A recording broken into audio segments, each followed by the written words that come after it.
Cousins, we are back kicking it live right here from the headquarters. And for this episode, we will be doing tips and tricks on acrylic application. Now, if you've been keeping up with the headquarters and checking in as you should, then you know that I have been releasing non-stop tutorials on nails. I am currently trying to release individual steps within the process because you may realize that you don't need the entire process. You may just struggle with one area and you come to the right place. Previously, before this segment, I did release a shaping and prepping nail tutorial for acrylic nails. So if you haven't, make sure you head over and check that out. It's the video directly before this one, just in case you're wondering why these nails are already shaped and prepped. We will always pick up where we left off in each segment. So we did the shape and prep, and now this is the application segment.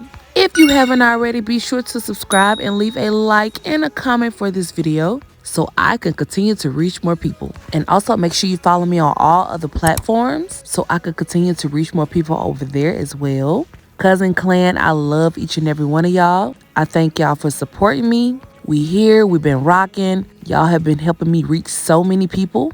And for that, I am grateful. I don't know everything, but some of the stuff that I do know, I will come on here and just gracefully share that with y'all. So hopefully somehow, some way, somewhere, I help somebody on their journey. And that's really what it's all about. We are here. We're on this journey together. I love you. Even if you don't do nails, even if you're not a nail artist or nail tech, I still love you and I thank you for supporting me. Now, moving on. First things first in the process, a good brush. Now, within this segment, I will recommend hundreds and thousands of tips and tricks that I use, plus products that I personally use here at the headquarters. You may come to realize or find out that later on or even now that none of this stuff works for you. You've already tried it, you don't like it, and that's fine. But again, let's remember that these are tips and tricks that I use, and this is just major stuff that works for me. And even though it may not be personally for you, it may work for somebody else. So don't attack me. These two particular brushes that I am currently holding are from the brand Sevillain. And yes, they are very beginner friendly. I've had these brushes and have purchased from this brand since I first started out, and they have honestly worked for me. Of course, when you're on your nail journey, you go through trial and error. So I've tested out many brushes before this, and I just honestly like the brand Sevillain. I really do. These brushes can be found linked to my Amazon storefront. The link is down below in the description. When it comes to a good nail brush, you really want to try to get comfortable with different sizes, see what works for you. But most of the time, your nail brush size will kind of depend on like the client's nail bed. Some are more narrow, some are more open and wider. It just depends, but it mainly depends on what you're comfortable with using. I'm a girl who really likes to lay thick product and lay thicker beads. So in my case, I go for the number size 12. And of course, they have bigger sizes than that. But just me personally, I go for a number 12. This brush that I'm holding in my hand is a size number 8. And I really only use this one for like narrow nail beds or for like a short set. The beads will still be big, but not as big as a 12 or a 16 or a 14 size brush. So when it comes to nail brushes, you have to really kind of work out the kinks and see like, okay, what works for me? I like a smaller brush. I like a bigger brush. That is something that you have to personally figure out on your own. Again, me personally, I go for the bigger size, but that's just me. Moving on.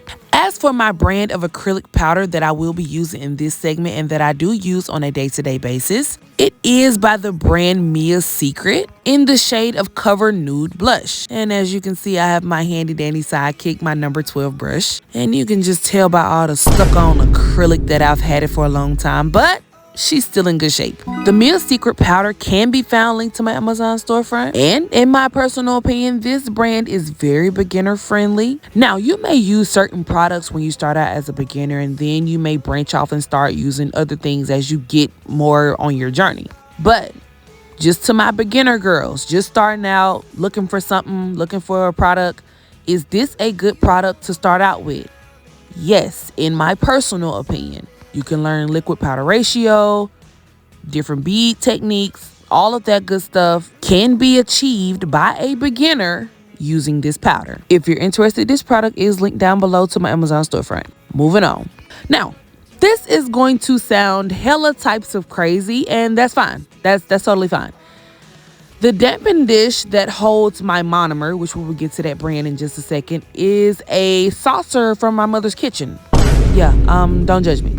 Here at the headquarters, sometimes it's just about the simple things, and this is one of them. That is a saucer from my mother's kitchen, and it probably looks familiar because you've seen it at restaurants. But yes, I've been using it as my damping dish for years, and it has worked, and I love it. I like it. But let's get to the actual monomer. The brand of monomer that I use is by the brand Super Nail, and personally, it does really pair well with the Mia's Secret brand, which is why I use it. You do not always have to match and pair the powder with the liquid from the brand. You just kind of have to go through trial and error when the products are mix match to see what goes and what doesn't. Now, on to liquid powder ratio. As you can see, I have my brush and I am dipping it in this liquid. How much liquid is on the brush really determines how much of the powder you will pick up. Too little, the bead will be dry. Too much, as you can see, the brush is dripping with liquid. You run a chance of the bead being super runny, uncontrollable, and you really can't get a good foundation when you're having to chase the bead everywhere. So I'm going in right here. I'm kind of warming my brush up a little bit. I did have to train my brush to be that flat. Once you use it in acrylic powder and all that stuff, you have to let it dry flat in order to get it trained to become that flat. So no matter what goes on, it'll return back to its regular state and regular form. To pick up a good bead, you want to take your brush inside of your liquid, drain the brush just a little bit to the sides. As you can see, I kind of tapped it against the sides of the bowl. Then I went in and tapped it inside of the powder. And as you can see, perfect bead. The brush was not dripping with liquid. The liquid and powder ratio was even. Now watch how I barely drain my brush. It's still kind of dripping a little bit. I go into my powder.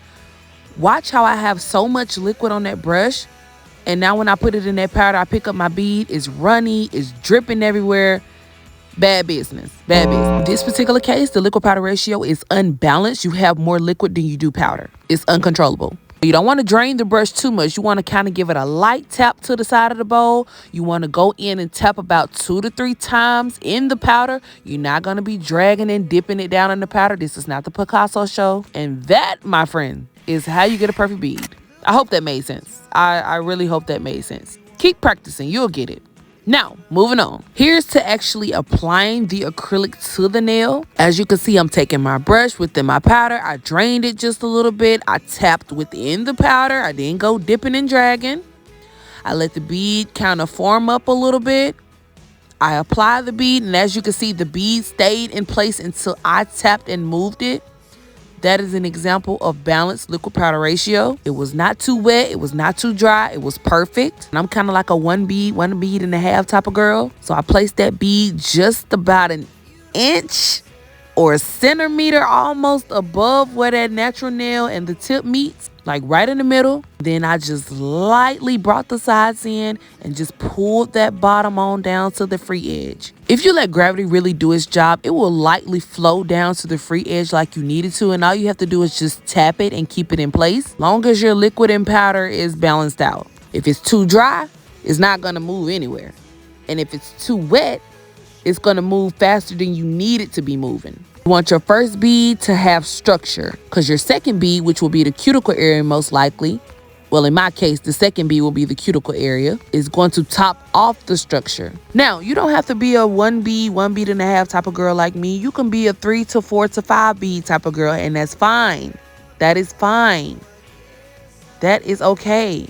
You just want to make sure that you're working towards giving that nail structure. And your eyeballs will play a crucial piece into your journey and your process. You can eyeball it and tell, okay, I need a little bit more right here, or it's good to go. And in my case, it's good to go. We can go ahead and apply that second bead. As you can see, I placed it just before the cuticle area, not directly on the cuticle, directly before it. I let it sit for just a second. Then I just lightly pulled in at the sides, and I just went in and blended the bottom of the bead into the first bead. And now everything is flush. It looks good. It looks great. Mastering good application will take time. Just speaking from experience, it will not happen overnight. I had several different methods before I actually figured out what works for me. So all you have to do, and all I'm encouraging you to do, is keep trying, keep practicing. You're going to change your mind 100 times before you realize, okay, this one works for me. Because that's just how it is. That's just how it goes. You think, okay, this works for me. And then you try it again, like, wait a minute, this worked for me. You're going to change your mind 100 to 1,000 times before you figure out what works. And you're probably going to look back like, dang, I done changed my mind so much. But one thing you can note is that you didn't give up and you kept trying it until you mastered it. It's a process and it's okay. Give yourself grace because we've all been there before. Moving on. With doing application on different shapes, nothing really changes. The shape will be your guideline as to how the acrylic should flow and lay.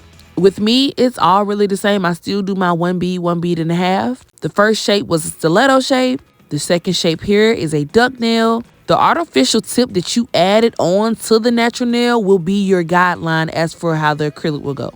So don't worry about that. You do want to make sure that you kind of keeping it within the lines and you keeping it cleaned up, but for the most part, the tip will do the guiding.